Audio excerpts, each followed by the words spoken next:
Hello, kindergarten. It's me again. And today I'm going to do something a little bit different with you. I've had some inspiration from a few of the friends in OK1. Mrs. Barnett and I were noticing that so many friends were making bracelets this past week. So I thought that maybe that would be something that many of you would like to do.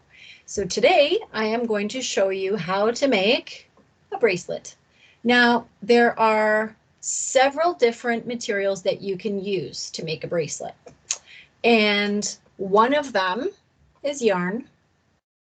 You might have yarn around your house. And if you're going to make a bracelet using yarn, I'll show you a trick. And you might have to ask a grown-up to help you with this.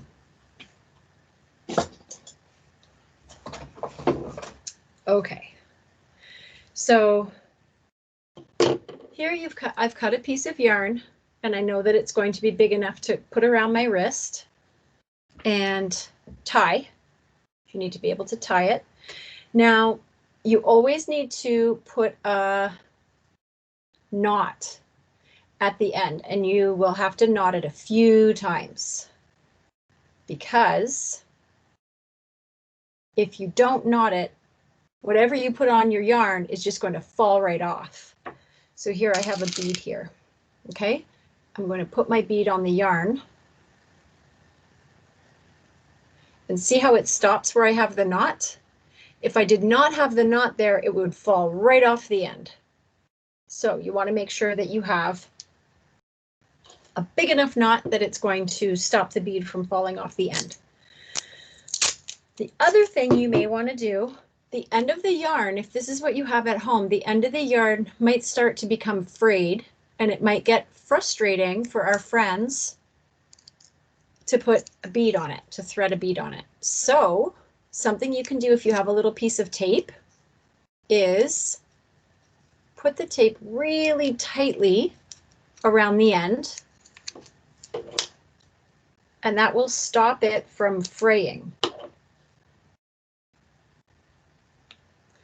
And then that way, it's a lot easier to get the bead on. Once it starts to fray at the end, that can get very frustrating for some of our friends. So we could help them out by putting a little piece of tape. It doesn't have to be masking tape. It could be Scotch tape or duct tape if that's what you have at home. And it does not take a lot, just a little bit. All right, the other material you might have at your house is string. This will work too. And the same thing. If you do not have a proper knot at the end, whatever you put on will fall right off. Here I have a Fruit Loop, because some of you might not have beads at home. Maybe you have Fruit Loops. So if you don't put a knot at the end, look, whoop, it's going to come right off. And if you have a Fruit Loop, the hole is pretty big. You would have to knot this many, many times. So I'll show you something different. You can tie the last one on, like that. You can tie it on. Ask a grown-up to help you with that. And then the next one you put on will not fall off. Okay? And you also want to leave it a little bit longer at the end, so that when you're done making your bracelet and you put it on, you can tie it together. That way it will stay. Okay? If you don't leave enough at the end here, you won't be able to tie the other end in a loop around your wrist. This one too might start to become frayed when you start working with it. And that's very frustrating to work with. It's very hard to thread Fruit Loops and beads on a string that's fraying at the end. So again, we can help out our younger friends by putting a little piece of tape to stop that fraying from happening. See? If you put a little piece of tape on the end, then you don't need to worry about the fraying, and it's really easy to thread. Now I've put purple, orange, yellow. I'm going to make a pattern. So purple, orange, yellow, purple, orange,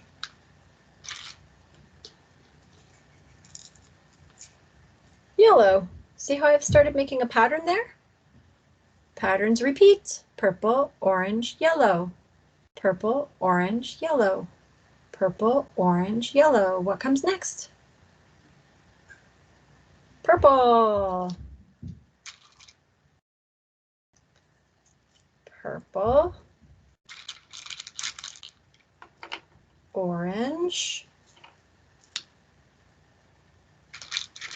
Yellow. And I'm not done yet, but that's becoming a really nice pattern bracelet. Now, maybe you don't have Fruit Loops at home or beads. Maybe you have regular Cheerios. You could use regular Cheerios too. That will work. Maybe you can't make a pattern with them, but you can still use them for threading onto the string or the yarn. It's really great for your fingers, friends, and it will make a beautiful piece of jewelry. Now I don't have any pasta to show you at home. The only pasta I have in my house is spaghetti for some reason right now. And spaghetti does not have big holes in it. But some of you might have noodles at home with bigger holes that you could use. If you don't have Fruit Loops and you don't have Cheerios, maybe you could use pasta. Now, I also have a pipe cleaner. You can also use a pipe cleaner to do this activity. And when you do this, you just want to curl around the end and twist it. That way, once again, the beads are not going to fall off. Okay, so I have these colored beads at home. I'm going to make a pattern with these beads. So I've got green, blue,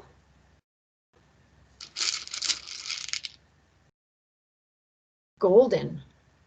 Ooh, isn't that pretty? Green,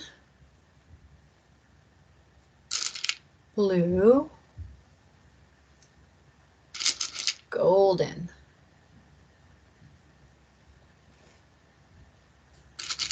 Green, blue, golden. If you have pasta noodles at your house and you want to use pasta noodles and you also have paint, you could paint them. I think that would work if you wanted to make them different colors. You could paint them first and then let them dry and then put them on a string or yarn or a pipe cleaner. Okay, so let's look at my pattern so far. I have green, blue, golden, green, blue, golden, green, blue, golden. What comes after golden? I forget.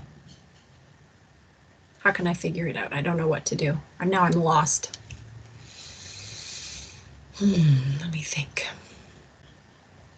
Well, if I look back, I can see after golden here came green and then blue. After golden here came green and then blue. So after golden here, it must be green and then blue. Look at that, I figured it out. And then golden again.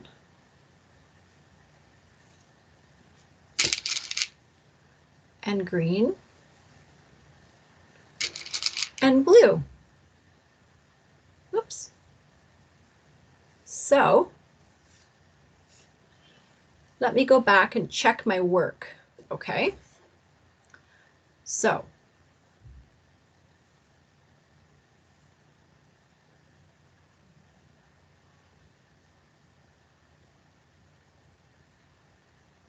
ooh, I need one more.